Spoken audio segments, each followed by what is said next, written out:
Assalamualaikum, mahasiswa atau pendengar kuliah online dari Romi Muhammad Ramdhani. Ini bahasan saya mengenai karakter kewirausahaan sejati. Baik, hari ini pada kesempatan ini yang akan dibahas intinya adalah faktor penentu kesuksesan. Ada faktor penentu kesuksesan yang akan saya bahas. Untuk pengantar, saya ingin membawakan quotes ataupun yang dikatakan dari Thomas J. Stanley. Dikatakan bahwa 100 faktor yang berpengaruh terhadap tingkat kesuksesan seseorang antara lain NEM IPK yaitu ranking ke-30, IQ urutan ke-21 dan sekolah favorit urutan ke-23. Ini menarikannya angkanya ada urutan yang ke-23, 21 dan 30. Urutan yang pertama adalah kejujuran. Ada ataupun perlu disadari soft skill, hal-hal yang membentuk dari karakter itu adalah fondasi yang akan mendukung kita kepada kesuksesan. Pertanyaan selanjutnya, mengapa ada yang gagal atau sukses padahal jenis usahanya sama? Mengapa bisa terjadi? Jawaban dari ini adalah karakter kewirausahaan yang belum dimiliki.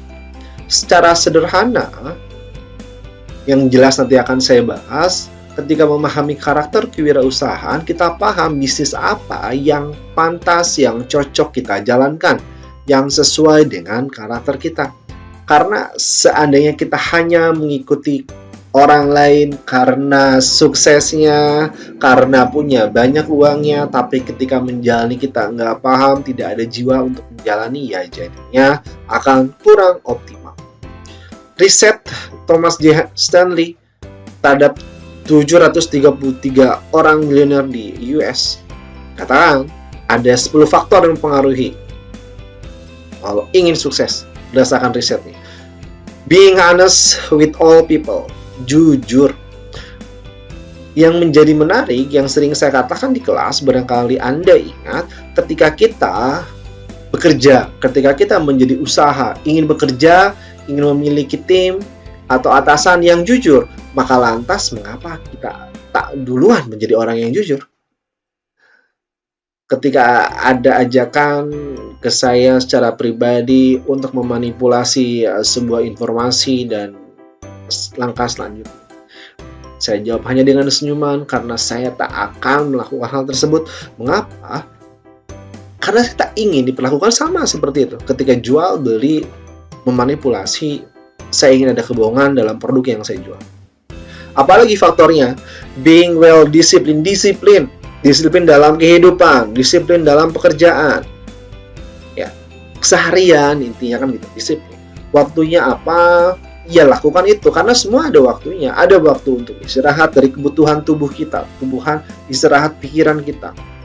Ada kebutuhan untuk bermain, ada kebutuhan untuk bersama orang-orang yang disayangi, orang-orang terdekat, semua ada waktunya. Tinggal manajemen waktu, nanti itu juga menjadi bagian dalam 10 poin. Disiplin. Getting along with people. Bagaimana berkomunikasi makanya penting. Saya termasuk bagian dari tim yang melakukan pelatihan komunikasi di tempat saya berada. Kenapa? Karena saya paham juga ketika orang dengan kemampuan kecerdasan pun, dengan karakter apapun, tapi nggak mampu mengkomunikasinya dengan segala macam komunikasi itu, ya jadinya orang nggak paham dari Anda seperti apa. Mudah bergaul. Dukungan dari pendamping.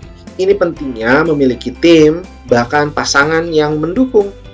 Ya, makanya dikatakan kan, orang-orang terdekat punya mentor, nggak harus suami atau istri, nggak harus pacar. Bagi saya menerjemahkan pendamping sebagai tim di sini. Bisa jadi suami itu istri, bisa jadi anak, bisa jadi orang tua. Poinnya kan orang-orang terdekat di sini. Mendukung. Kalau dianalisa baik ya katakan baik, dianalisa ada resiko ya dikatakan resikonya apa yang perlu dipersiapkan. Kerja keras, working harder ada kelebihan. Dan most people, Poinnya, kerja keras tetap dengan tetap ya. Anda mengawasi, membuat alarm tubuh, karena ketika over, bukan cuma nanti fisik, bahkan pikiran Anda nanti yang cedera. Bahkan atlet itu harus paham kondisinya sendiri kan. Sedikit-sedikit melampaui garis batas kemampuan sehingga terus maju, terus berkembang. Datang paling awal, pulang akhir, paling akhir, ya silakan, selama sesuai dengan manajemen waktunya, selama tidak ada hal urgent. Ya, kan Anda menjadi, katakanlah, mohon maaf, konyol, Anda datang paling awal atau pulang paling akhir, tapi keluarga Anda terbengkalai. Nggak ada hal yang selaras. Dan hari saya pernah dengar bahwa ada orang yang ingin dekat dengan Tuhan, lalu dia berada di rumah ibadah. Orang tersebut menerjemahkan bahwa Tuhan ada di rumah ibadah, maka dia harus selama mungkin ada di rumah ibadah. Yang menjadi menarik ini untuk diceritakan adalah keluarganya diterlantarkan. Saya tahu persis. Karena anaknya, istrinya bercerita kepada saya.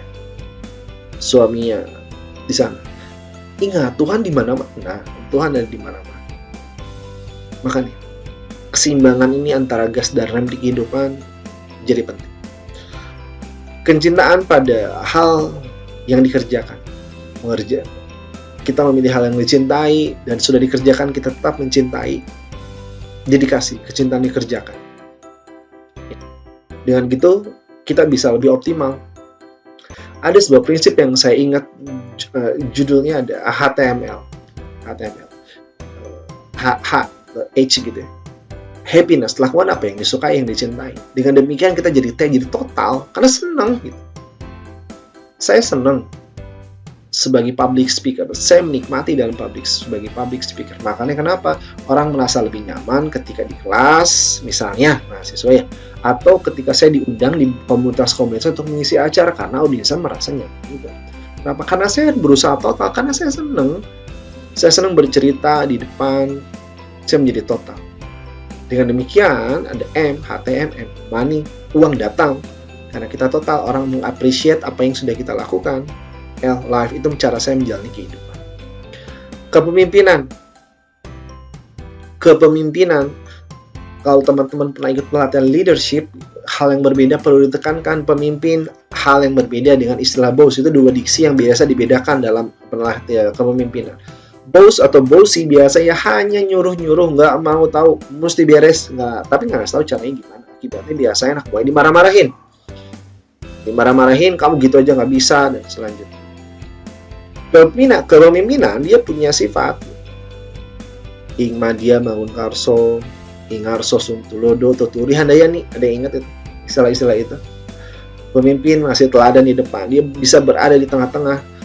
Juga tim yang dipimpinnya untuk merasakan apa yang dirasakan, sehingga bila ada perubahan dilakukan, dan juga bisa mendorong di belakang. Pemimpin. Apalagi memiliki kepribadian yang kompetitif, spirit berkompetisi secara tangguh. Berbisnis ada jiwa kompetisi kan, misalnya. Berbisnis ada jiwa kompetitif. Ada yang perlu diperoleh, profit yang diperoleh. Profit yang perlu diwaspadai ketika berada di lingkungan bisnis yang red ocean gitu. Semua sama dan jadi sikut-sikutan. Hati-hati. Yuk, perbanyak kemungkinan untuk kolaborasi dan menciptakan blue ocean atau bisnis baru. Hidup teratur, being well organized, mengorganisasikan hidup secara harmoni, teratur, terukur, tahu. Ini balik lagi mirip konsepnya sama konsep yang sebelumnya, tahu kapan harus melakukan ini. Ada alarm dalam diri. Awareness-nya, kesadaran kita sudah lebih tinggi. Menarik ya, kalau mahasiswa kita berlatih untuk meningkatkan awareness kita, sehingga kita menjadi lebih paham apa kebutuhan. Menjual ide. Menjual produknya, jasanya, ataupun barang. Ini kemampuan yang penting juga. Itu dia 10. Apalagi poin yang kedua yang menjadi inti dari bahasan ini, penentu kesuksesan. Saat yang tadi pengantarnya demikian, faktor penentunya apa? Ada 3 faktor penentu kesuksesan dari karakter. Yang pertama adalah kompetensi. Kompetensi akademik, mampu melihat gambaran besar. Orang biasa melihat helicopter view, Dia melihat dari atas, jadi kelihatan kalau masalahnya di sini, oke, sumbernya bisa jadi di sana. Kan gambaran besarnya kelihatan. Teoretikal, gimana dianalisa peluangnya, risikonya, tantangan. Metodikal, caranya ntar gimana, kecakapan, strateginya, teknisnya. Lalu diwujudkan, action, practical skill. Itu kompetensi. Competition. Benar, pada faktanya ketika berbisnis, ada bisa jadi perusahaan, barang atau jasa yang dalam bidang-bidang yang sama, maka bagaimana untuk memiliki kompetensi, kompeten gitu kan, perusahaannya. Kompeten, sehingga orang percaya. Kunci kita menjadi kompeten, kita paham bisnis kita. Ya, tadi saya sebut di awal ya, kita paham bisnis kita apa yang mau kita jalani. Tahu dasar-dasar bisnis, misalnya perhitungan sederhana pengelolaan keuangannya, perencanaannya, bagaimana pengembangan usaha, mengelolanya siapa aja orang-orang yang dibutuhkan. Attitude. Dikatakan di awal bahwa jujur memiliki ranking nomor awal, maka sifatnya positif. Oke, benar terhadap nilai-nilai yang diyakini. Bagaimana menyikapi, kan masalah dari ketika kita mengalami masalah dari sebuah masalah itu bukan masalahnya gitu, tapi bagaimana reaksi kita terhadap masalah. Masalah itu kan hal yang disepakati orang ketika ada kenyataan nggak sesuai dengan keinginan. Apakah masalah itu benar-benar adalah masalah? Bukan. Itu adalah jalan peristiwa kehidupan yang akan memberikan pelajaran kepada kita bagaimana memaknai rasanya, bagaimana memaknai kita secara akal, dipahami, dipelajari. Semua episode kehidupan. Apalagi, adequate capital, modal. Oke, modal sosialnya gimana? Finance effectivity, kemampuan mengelola keuangan produktif, efektif, efisien. Tepat waktu, tepat guna. Mengelola waktu secara efektif, time management, paham apa yang prioritas, apa yang urgent, disesuaikan dengan kegiatan kita. Mengelola orang, sumber daya manusia. Bagaimana memberikan pelayanan, bahkan ada pelayanan 5.0, ada pelatihan-pelatihan, karena itu dia pentingnya. Ketika menerima pelayanan yang optimal dari mulut ke telinga, orang-orang kan menginformasikan. Nah, tinggal kita memilih yang mana, yang menyebari informasi yang dianggap negatif atau yang positif. Bagaimana berkompetisi, memahami SWOT, memahami juga aturan atau regulasi. Yang ketiga, cooperation. Ya, berkolaborasi di sini. Berkolaborasi penting seandainya peran setiap individu sudah paham dari masing-masing lalu berperan. Dalam berkolaborasi, membangun persepsinya dengan orang luar, perusahaan luar, bahkan luar negeri seperti apa harus disamakan. Di sana kita masuk ke manajemen internasional. Membahas bahasa dari sini yang penting gitu, yang penting dari sini. Oke.